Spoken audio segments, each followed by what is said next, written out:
there's this point in your faith where you come to that there's going to be devils that try to say that they did that which was counted once in your mind, in your heart, of God. Number one thing that this would be your wife, of course. That, or your mother, or your sisters, or any female that you know. She's daughter of the king, mother to all living, before skins. That's also why Peter is told to slay and eat. It's the women sent out with the men that are put in pigskins, our skin, because the man is the covering. She's more the bone and marrow, more the marrow than anything. That's why Adam says, bone of my bone, when he receives her. It's the reason that men are to stand upright. That is, defend the wife, the daughters. Because Satan will always pick on the weak and rob them. He wants to possess the gate. The gate is the pearl is the gate, and the gate of a city is the city itself. To possess a city, you must possess the gate, and what goes in, what comes out. And therefore, the woman is the city, because each one is a pearl, each one is a gate. That's the matrix that men must pass through, because the word guards you from getting to the other side. It guards heaven. She's the light and the breath, but the word is always guarding the light. That's why the Lamb is slain from the foundation of the world. That's why the Lamb is known as the light. That's why the word is called the light, because by the word itself it still covers. I can't say light without light, right? Now I can see it, but I can't define it. And if you can see something but you can't define it, well then it's only for you. You understand? It cannot be shared. You can't harness it. And this is the way that Logos works. And that's why a lot of your life is learning to dig things out, to find the meaning of them. Which is why parables are to be searched out. Understand? It's a wearisome labor, but it's already in your hand, and it's worth doing. This is also known as the holy matter. You know, I swear to the Lord, or so help me God. These are the things that defend the women, to put them at liberty. If your daughters are not at liberty, they cannot raise their children. However, God would have them do it.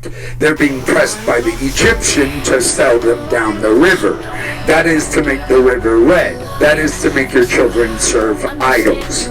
You see, the whole point of these men crying, not for the mothers, is to sell the children down the river. Denial. That is where they worship Egypt. Egypt. That's where they pay their courtrooms to rob you, and then they take their wives there and rob them too, and these men do it with a straight face. Now don't blame the servants, because as filthy as they may look, it is the father, the husband, that is the cold-ass betrayer here. You must understand that. That's the stony heart. She can never have a stony heart. She is the daughter of the king, handmaid of the Lord. Does the Lord make handmade stone of hearts? No. He makes a burning, consuming fire. That's the woman, the bush. The fire he takes in hand, that he brings to his clothes. If a man takes fire in his hand, brings it to his bosom, will his clothes not be burned? Yes, they will be. Unless the Lord God is with him. That is where he sews his garments from the top down. That's the purple garment, the royal blue. It is what guarantees that she will be washed white as wool. You see, she's crimson red, but she'll be washed as white as wool. She's bleeding under the hand and chastisement of the Lord. And the Lord came as the Messiah, the Word, manifested through the woman, because she's already a done work. You see, that's why Sarah's a miraculous conception, and so is Mary. Because the Lord is showing you at both points in her life where she can have righteous works, Sarah's older, and she's already went through some things, and now she's renamed Sarai to Sarah. So she's given grace from the Lord. She's doubly blessed, we'll call it. She's with age and works now, okay? So when you pay attention to that, you can see how she's a miraculous conception and how Mary is a miraculous conception. And Mary has no righteous works whatsoever to speak of, except she does. She's now of age, about to bleed. Well, from what I understand, she did not bleed yet, which would mean even more so that the women are in a done account from the beginning. Now, if you have men crying for women and it's not for their blood-paying sacrifice, then he's probably a golden calf worshiper. And golden calf worshipers will cry for what's not there. Things that are way beyond them, have nothing to do with their account, and they're heading their family, and they're giving the answer as the father, because that's what a father does. He gives the answer as the father. He doesn't let others tell his wife and his children where they got to go to school, what they got to learn, what they can touch, taste, or do, because he keeps the first command of God to choose freely, Genesis 2:16. It's also the First Amendment. Congress shall not establish any religion. Well, idolatry, telling you what to touch, taste, and do, darling, that's a religion. When you tell people what to touch, taste, and do, you're playing God. Well, all these men are serving false gods to play gods to those that are not serving these. So what they do is they get together en masse to rob your home. Now, don't worry too much about these suckers, because they're easily pulled by the wind, moved by the waves, and they have no uprightness to face you.